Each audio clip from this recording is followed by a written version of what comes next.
Hello and welcome to my channel, or welcome back to my channel, whatever the case may be. I have a new book to read to you.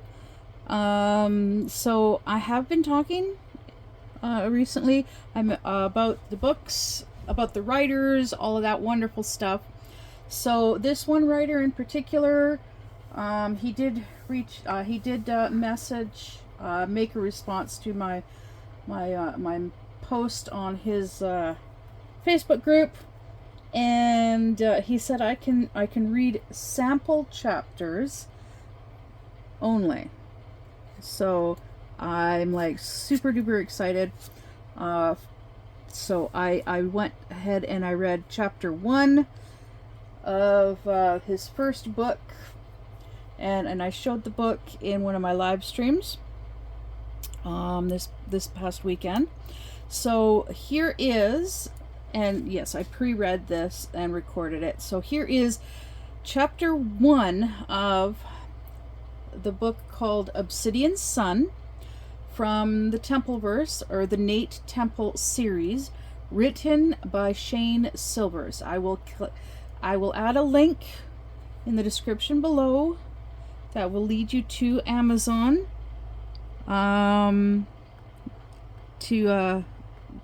Amazon Canada, but it will, yeah, so because I'm Canadian, yeah, a link to the book itself. Yeah, so here we go. Oh wait, sorry, darn it.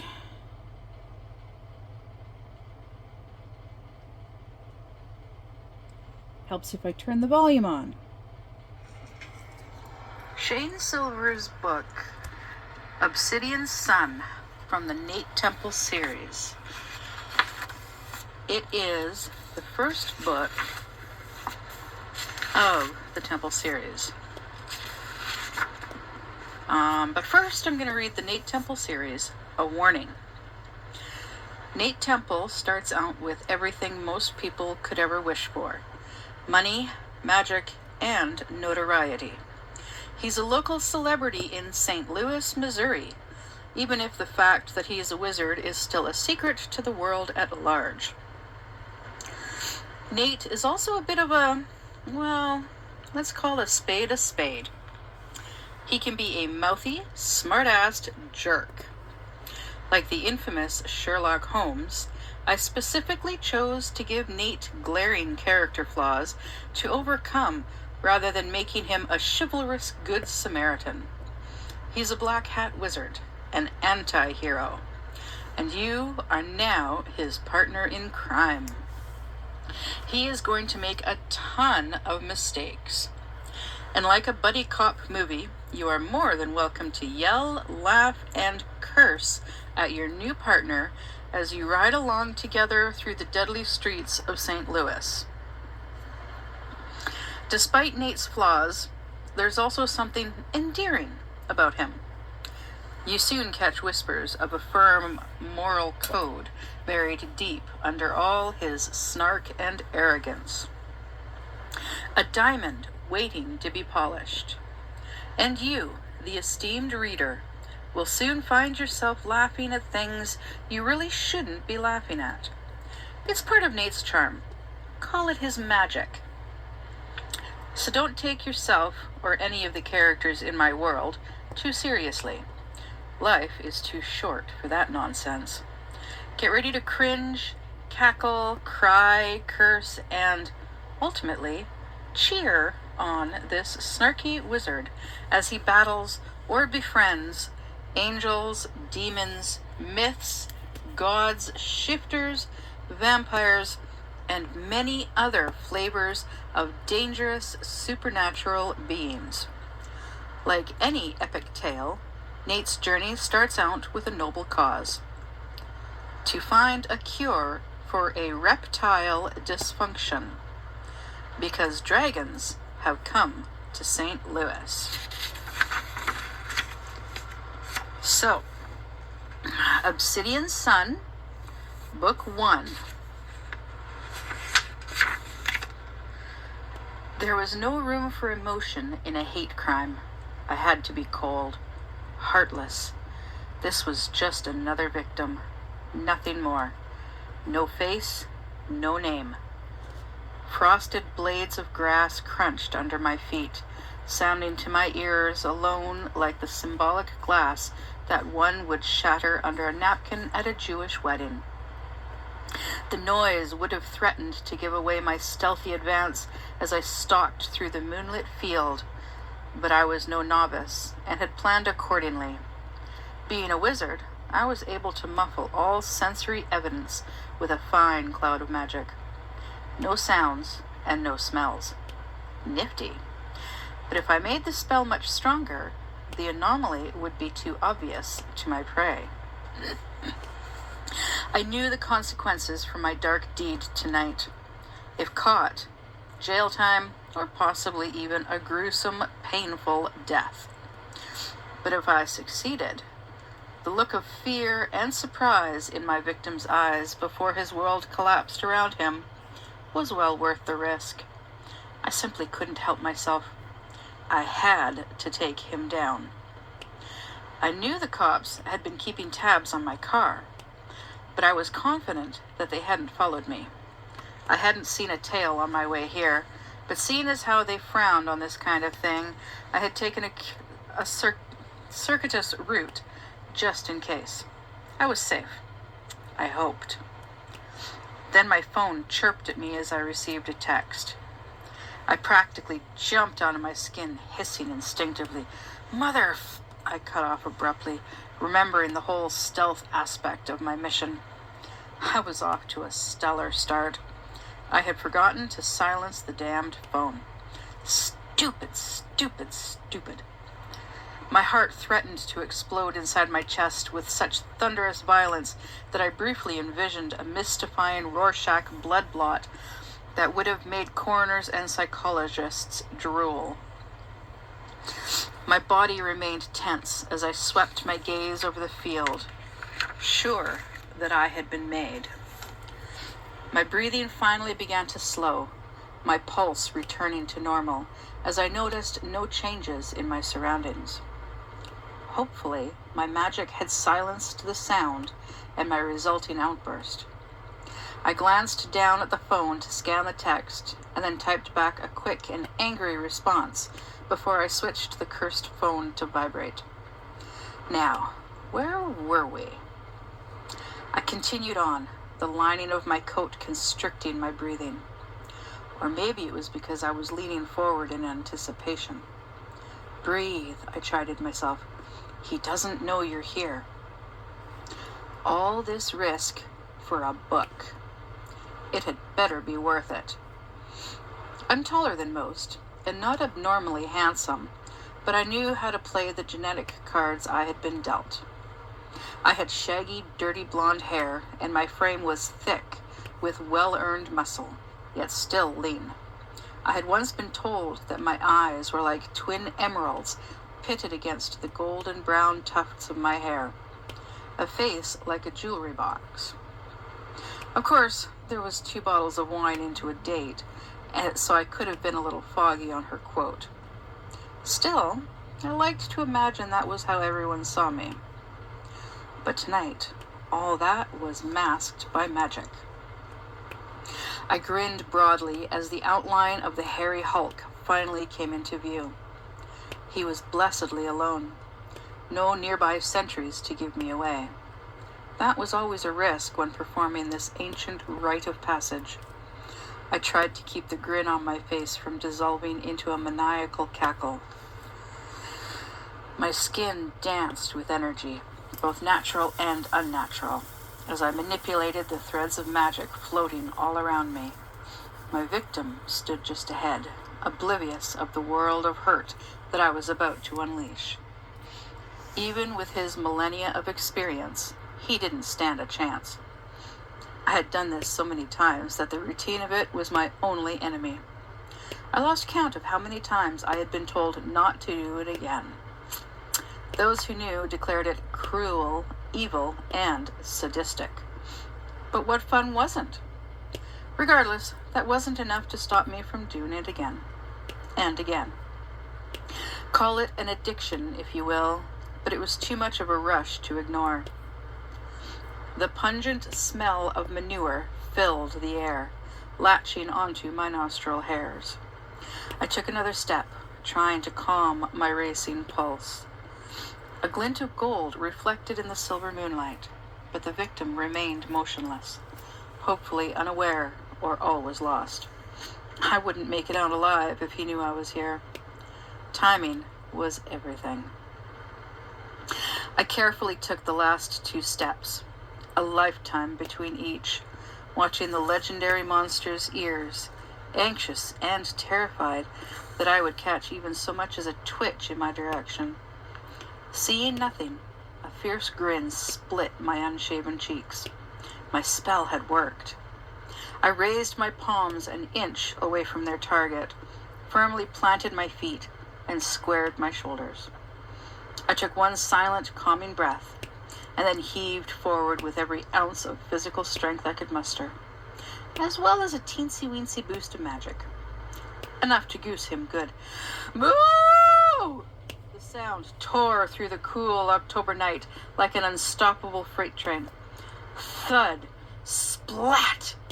The beast collapsed sideways into the frosty grass, straight into a steaming patty of cow shit, cow dung, or, if you really want to church it up, a meadow muffin. But to me, shit is, and always will be, shit.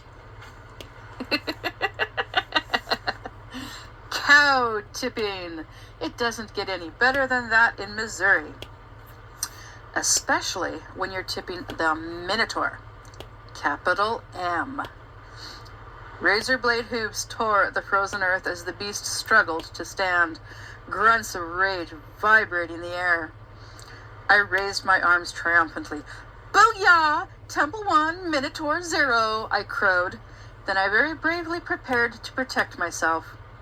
Some people just couldn't take a joke.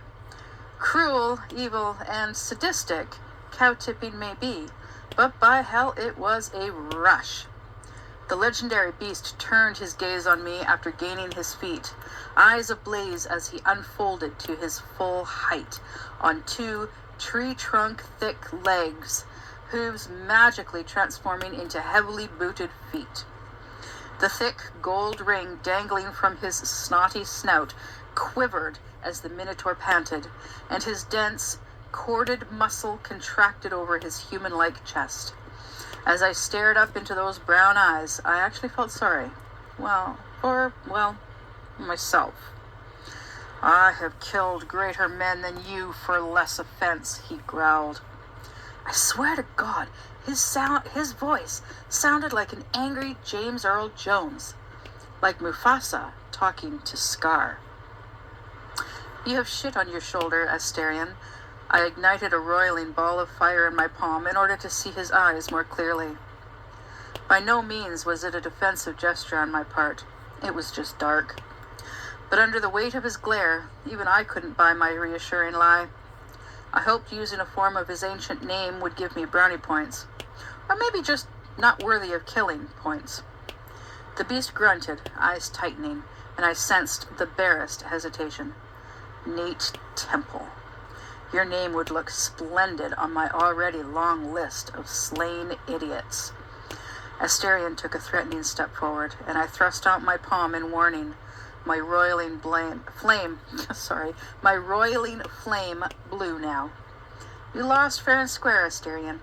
Yield or perish. The beast's shoulders sagged slightly. Then he finally nodded to himself in resignation, appraising me with the scrutiny of a worthy adversary. Your time comes, Temple, but I will grant you this. You've got a pair of stones on you to rival Hercules. I pointedly risked a glance down towards the myth's own crown jewels. Well, I sure won't need a wheelbarrow anytime soon, but I'm sure I'll manage. The Minotaur blinked once, and then bellowed out a deep, contagious, snorting laughter. Realizing I wasn't about to become a murder statistic, I couldn't help but join in. It felt good. It had been a while since I had allowed myself to experience genuine laughter. In the harsh moonlight, his bulk was even more intimidating as he towered head and shoulders above me. This was the beast that had fed upon human sacrifices for countless years while imprisoned in Daedalus's labyrinth in Greece. And all of that protein had not gone to waste, forming a heavily woven musculature over the beast's body that made even Mr. Olympia look puny. From the neck up, he was entirely bull, but the rest of his body more resembled a thickly furred man. But, as shown moments ago, he could adapt his form to his environment, never appearing fully human, but able to make his entire form appear as a bull when necessary. For instance, how he had looked just before I tipped him. Maybe he had been scouting the field for heifers before I had so efficiently killed the mood. His bull face was also covered in thick, coarse hair, even sporting a long, wavy beard of sorts. And his eyes were the deepest brown I had ever seen. Cow-shit brown. His snout jutted out, emphasizing the gold ring dangling from his glistening nostrils, catching a glint in the luminous glow of the moon. The metal was at least an inch thick, and etched with runes of a language long forgotten. Thick, aged ivory horns sprouted from each temple, long enough to skewer a wizard with little effort.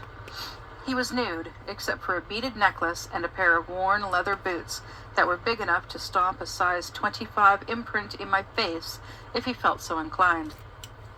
I hoped our blossoming friendship wouldn't end that way. I really did. So that was chapter 1. And it just gets more interesting from there. Like I said, I can only do the sample chapters, which really sucks because I would love to be able to read the whole entire book to you, the whole entire series. But I'm going to just be able to, I'm just going to be able to read the first chapter. So I'm going to read the chapter 1 of the next book. Unfortunately, I put it away. But yeah, I'll read chapter 1 of... Actually, I should do the... Well, he did end up writing a prequel. Called Grimm. That actually happens a few years earlier. I should read that, chapter 1 of that. But yeah, so he does have, like I said, there's, I think the name of the third series is the Voodoo Queen. I'm just looking it up right now.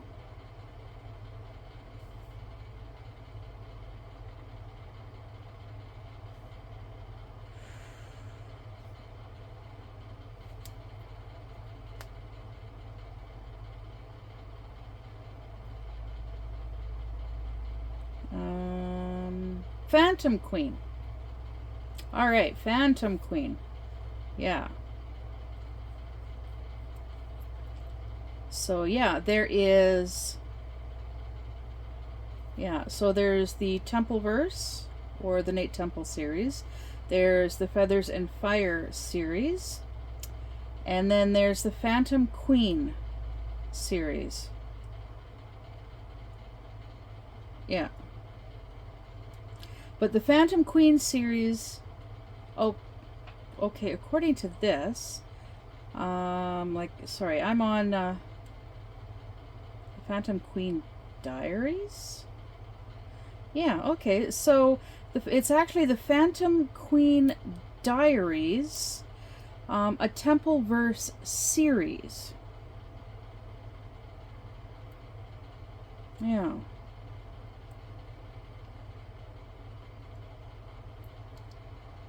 And then, of course, there is the other series, which is Feathers and Fire, which is also a really awesome series. And then he does have another series that is not associated at all. I'm just scrolling down to try and find. Here we go. It is called Devil's Dream. No, wait. Yeah, Shade of Devil is the name of the series. And so far, apparently, it looks like there's still only 3 books in that series. Yeah.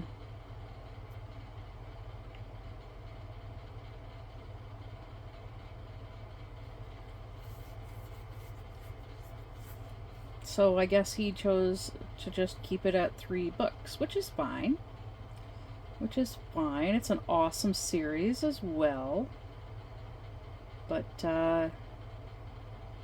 yeah, the, he's got a lot of, each of the other 3 series, yeah, there's a lot of books in each of those. Like, I'm talking double digit in all 3 series of books. Yeah.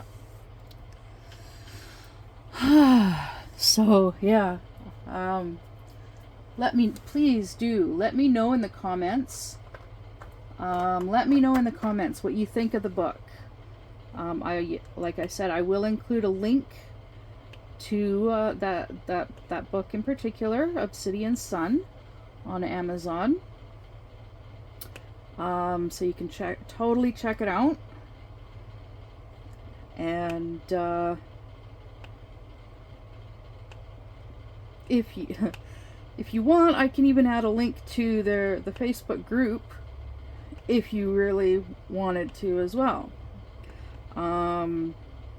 It is a very, very, very large group.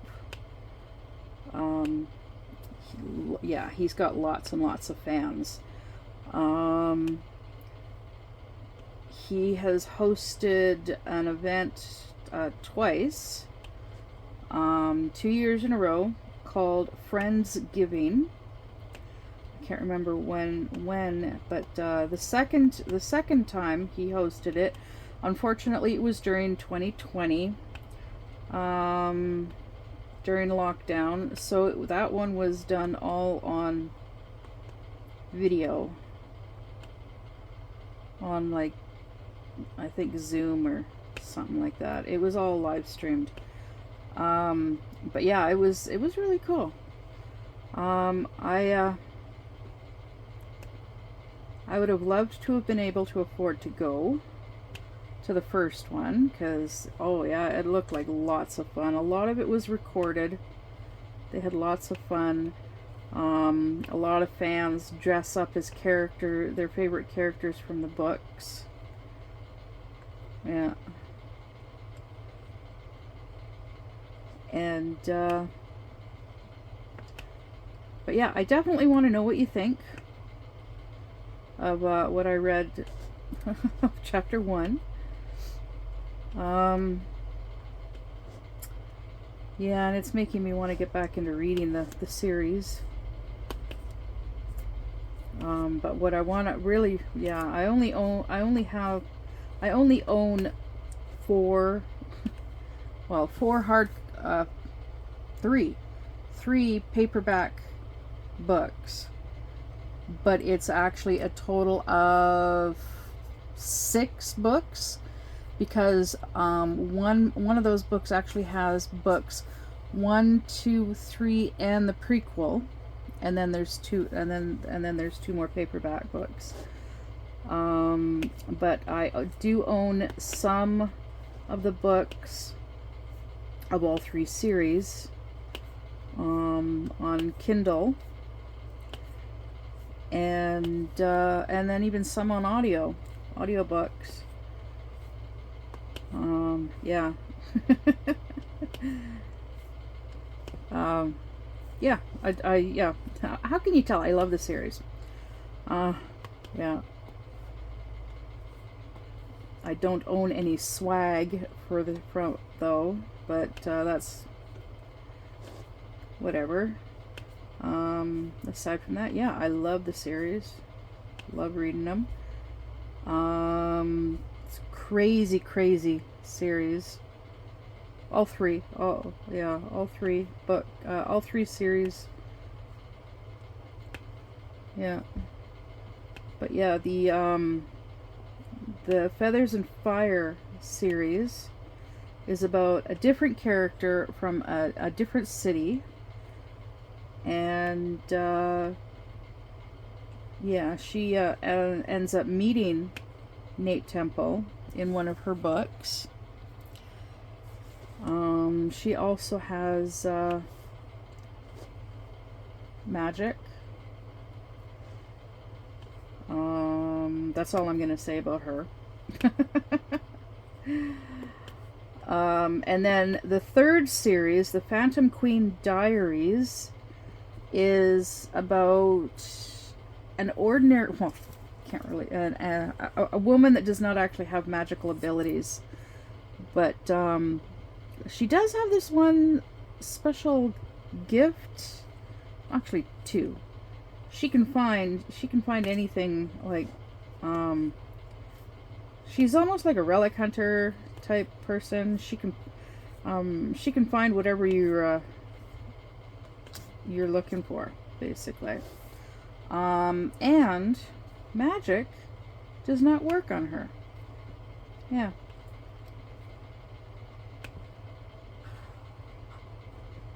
Yep.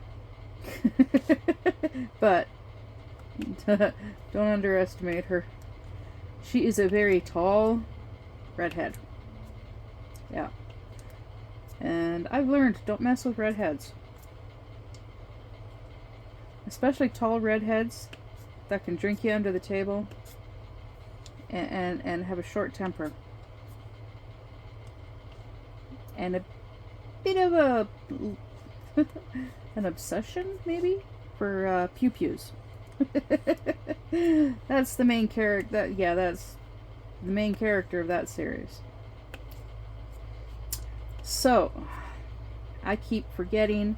So if you saw my live streams this past weekend, Saturday was just Katya and myself, because Jill has a house guest, a patient. She's being Nurse Jill for a friend right now, taking care of a friend while they recuperate from surgery. And of course that means she was keeping Brother Tom busy, so he couldn't, so he was too busy to join in as well. But yeah, Katya and we had lots of fun chatting with everybody I was watching during the live, and I completely forgot to talk to Katya about the event in April. It is her event, not mine. And it's kind of, well, yeah, I guess you could call it an event, because, well, you get a, like, I'm going to be getting on payday or the day after, whatever. When I go shopping, I'm going to be going to the dollar store and picking up a diamond painting from the dollar store for the event. And yeah, you just take the drills that come with it, and just you don't use those ones. Just grab a bunch of drills from your stash, your leftover stash, and use those ones instead, and kit those ones up, and yeah. So yeah, it was just a little thing that Katya did last year in April, and so yeah, this just shows I've been watching her channel for over a year, and she was like, yeah, I think it would be really cool to try this, and if you want to try it, you can participate as well. And I'm like, hey, that sounds like fun. So I went and I got a diamond painting from the dollar store, and I joined in, and she called it the DP mashup, and so, but apparently I was the only one that participated. But I had lots of fun participating and sharing pictures as I went along. And I actually finished mine. She didn't.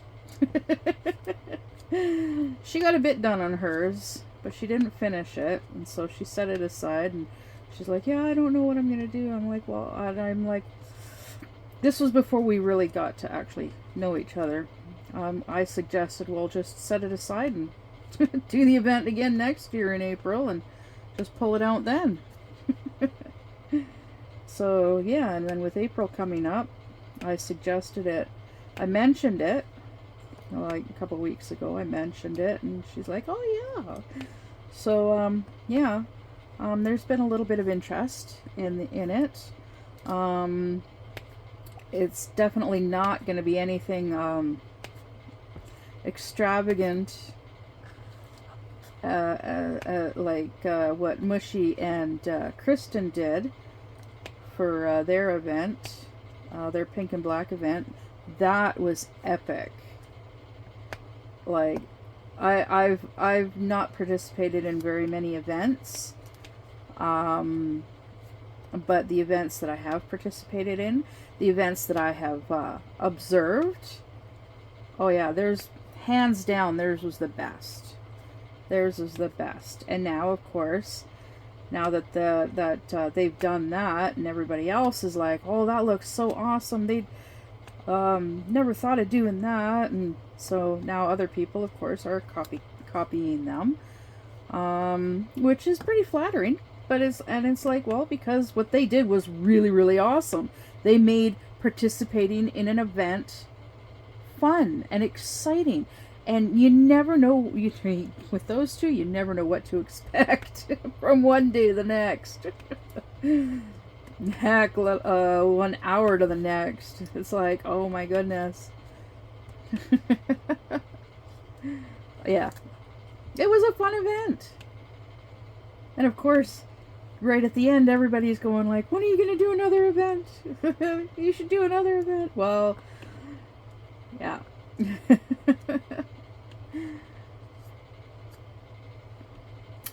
Yeah. So they do have, they are doing that spill the tea thing. They get together, the two of them, and they talk about stuff, and they pre-record it, so, and then they do a premiere of it, so then they can participate in chat while it plays. And I actually, I missed the first one on the live, so I watched the replay, but I managed to catch the second one live. That was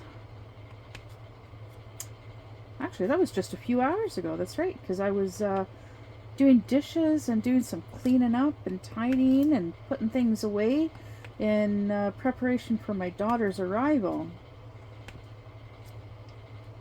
Yeah, she's gonna be here in like 10 hours, 11 hours. Yeah, something like 11 hours from now. My boyfriend's gonna go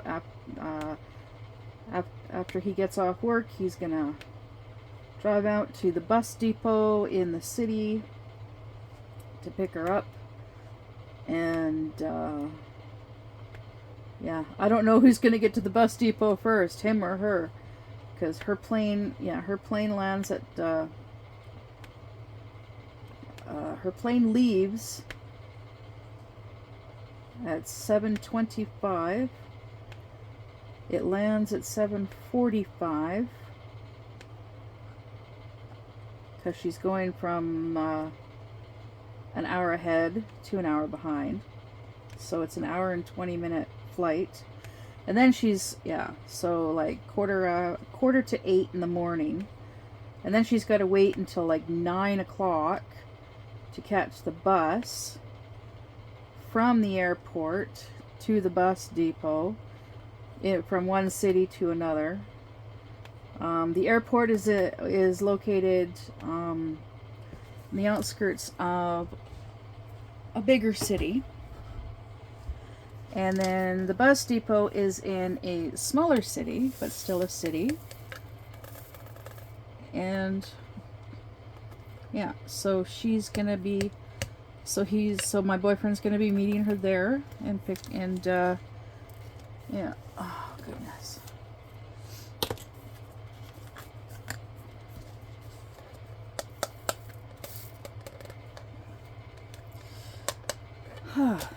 There we go.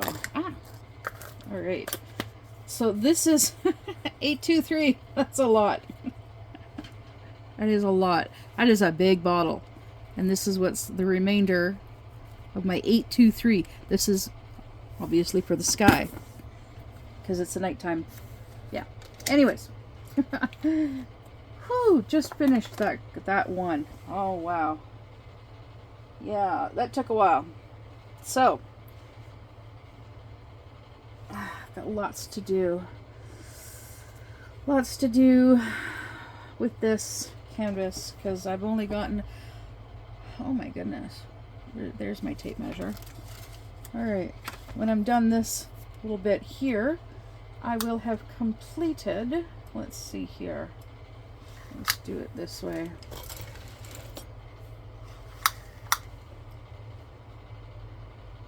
Uh, 26 and a half centimeters. 26 and a half centimeters from 93 centimeters. Yeah. So yes, I still have a lot to go. A lot more to go.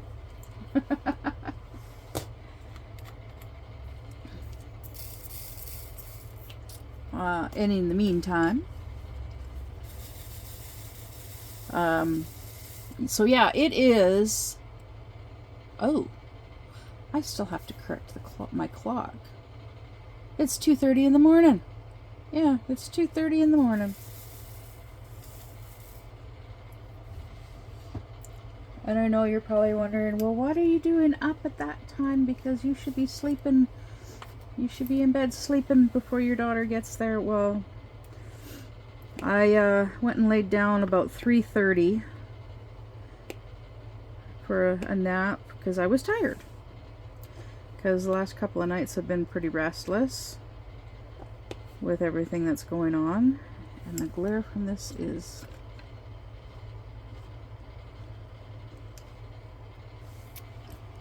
yeah, there we go. Alright. So, I went and I laid down and I had a nap after I got dishes done and did some cleaning around here and putting stuff away and organizing stuff, and yeah. And I got up, when I finally got up, it was 20 after 10. Yeah. So yeah, I got up and I'm gonna make something to eat in a little bit. Been watching some more videos on my watch later list. I just finished actually watching a live stream replay from a few days ago. It was the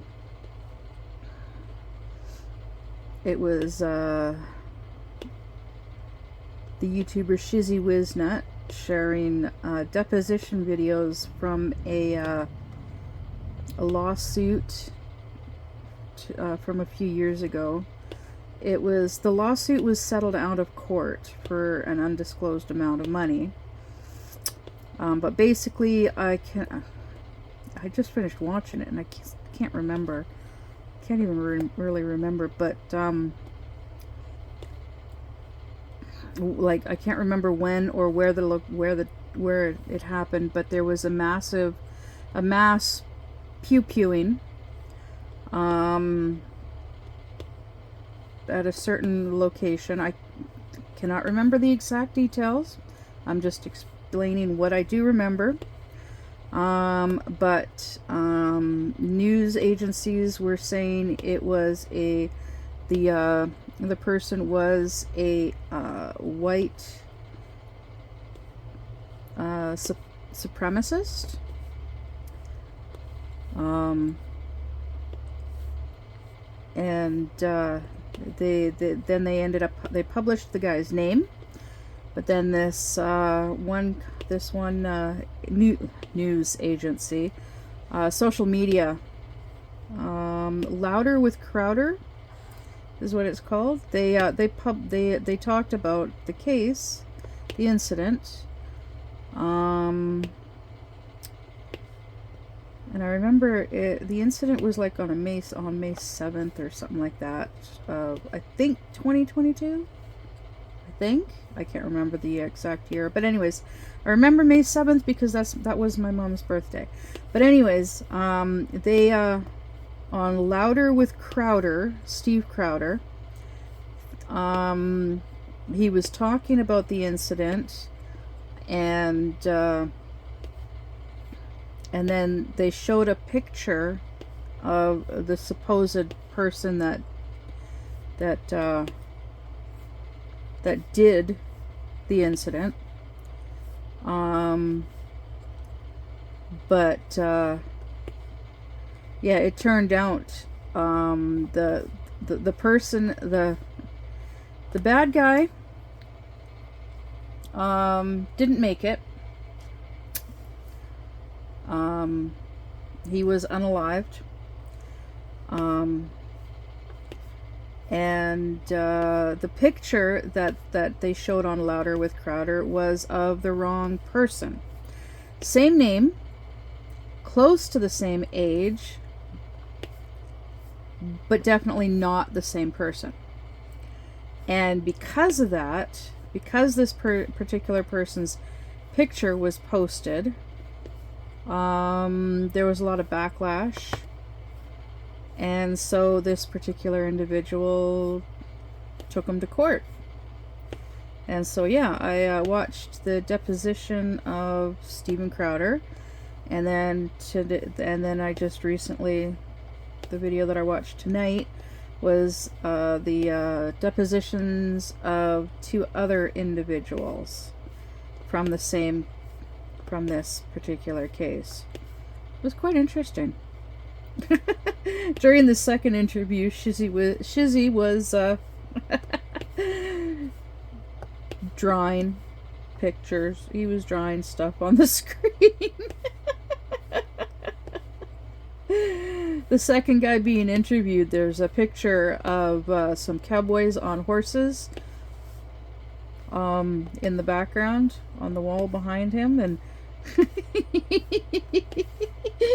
drew UFOs and tractor beams and pointing down at the cowboys, and then little aliens around the feet of the horses. It was so funny. And then and at another point he drew wings, angel wings on the guy. On either side of the guy. Yeah, he doesn't do that very often, but oh my god, it was so funny. Yeah.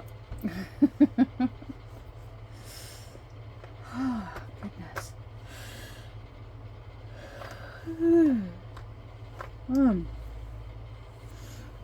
Sorry, I am yawning a little bit, yes. Because, well, it is the middle of the night. But I'm going to try and stay awake. Because, well, I got to be awake. And, yeah, I got to go over to 7-Eleven and get some money out so I can give my boyfriend money for gas for having gone out there. Because, okay. For a brief moment, I'm like, wait, where's the 4s? They're in the other case. Yeah. So, yeah, I am looking forward to my daughter getting here. I will say that over and over and over again. She has not lived with me in like 15 years? No, not quite 15 years, but almost.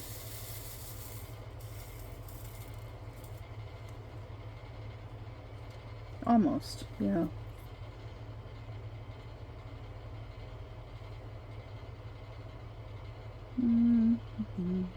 Sometimes I like to closely scrutinize my drills like this, just to make sure that they're actually square and there's no little, I can't think of the word, little piece sticking out from it, which can cause cause issues with it not sitting right.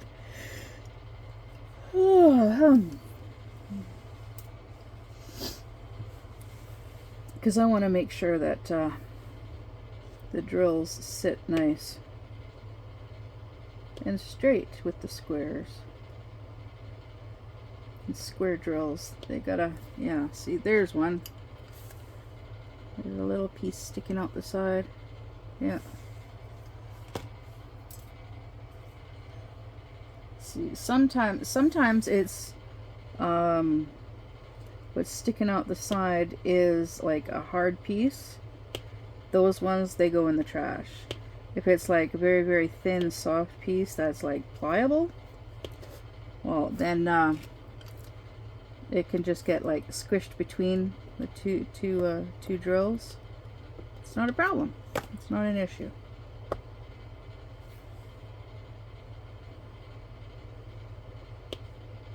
Because with it being squished between two drills, you don't even see it. Yeah.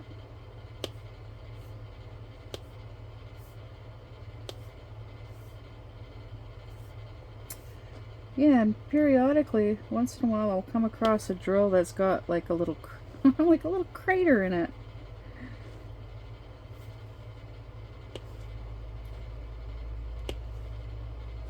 Yeah, I throw all of those ones out. All of them. I don't care what the size of the little crater is.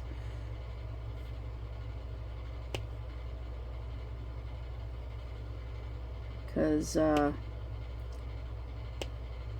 it could end up getting anything in that little tiny crater that can, I don't know, draw your eye away from the, like, make you focus like right in and go, what the heck is that in there? Yeah.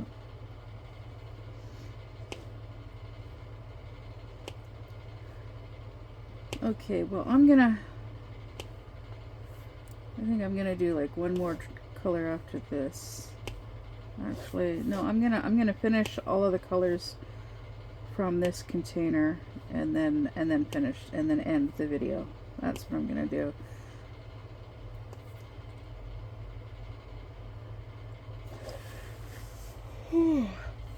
There's only what, 1, 2, 3, 4 or 5, 4 or 5, something like that. Let's go. Well, there's this one, there's this one, there is the equals, and this one. Yeah, and that's it. So there is a little bit of this one.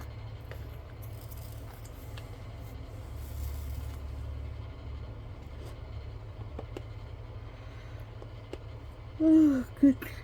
Oh, excuse me. Yeah, I really want I really want to read chapter 2 of that book now. I have read that book a few times now. It's one of those books that, yeah, I could read it. I could read it multiple times. But I really want to actually eventually get the full complete series. All 3 series. Have them all in order. Yeah.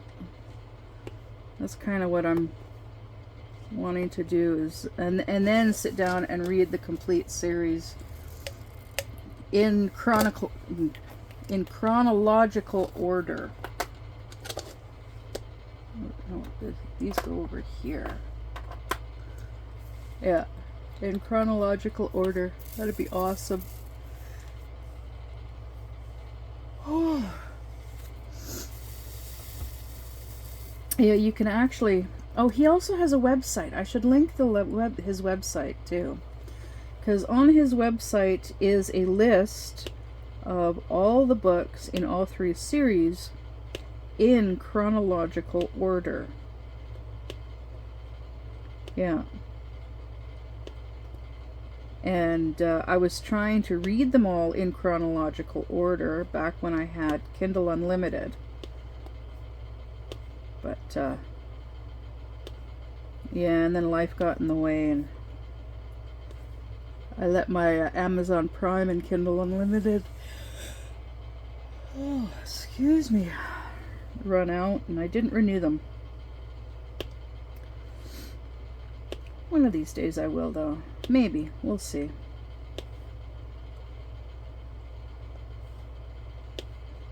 Yeah.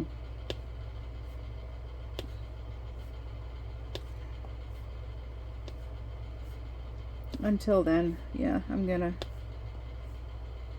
At one point I was gonna work on buying 1 book a month. You know how long that would take? 1 book a month. Let me think. Well, it would take me about a year and a half just to buy 1 series.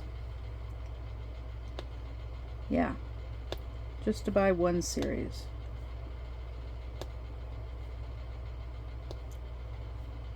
To buy them 1 book at a time. But I definitely want to have like the paperback versions of every book. But there's, of course, there's boxed sets. So like then like I can have get 3 books in one. Like the one that I've got, that's like the first 3 books of the series, the Templeverse series, as well as the prequel. So yeah, I can get them like that. Oh, there's also like mini stories as well, little stories that that happen here and there periodically between novels, and I think there's like 3 of them that are that you can get them combined. The 3 short story, they're like kind of like short stories. They're all 3 of them published together in 1 book. So yeah, there's one that if memory serves me correctly, it's called Daddy Duty, and it's oh, I can't describe it because I would give away some details from the series. Maybe a little bit, but I'll do it anyways. So it's gonna sound like a weird joke, but a wizard, a vampire, and a werewolf go to a concert trying to track down two teenage dragons.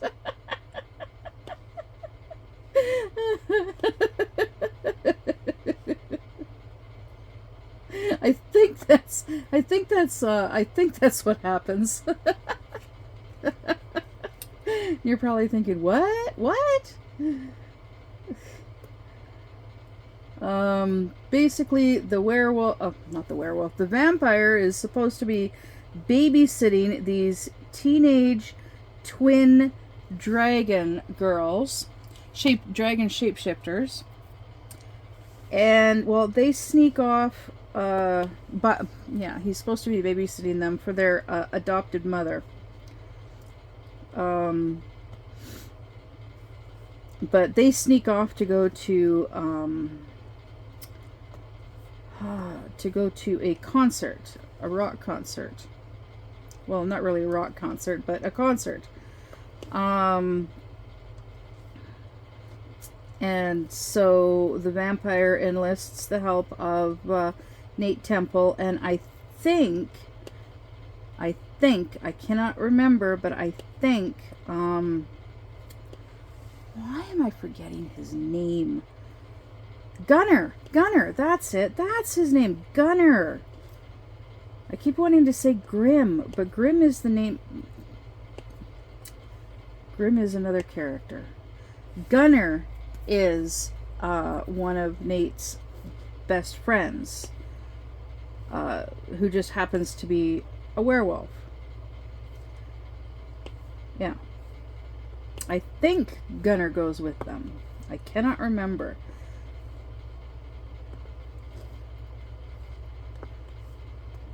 Yeah. But yeah, it's a funny story. Yeah.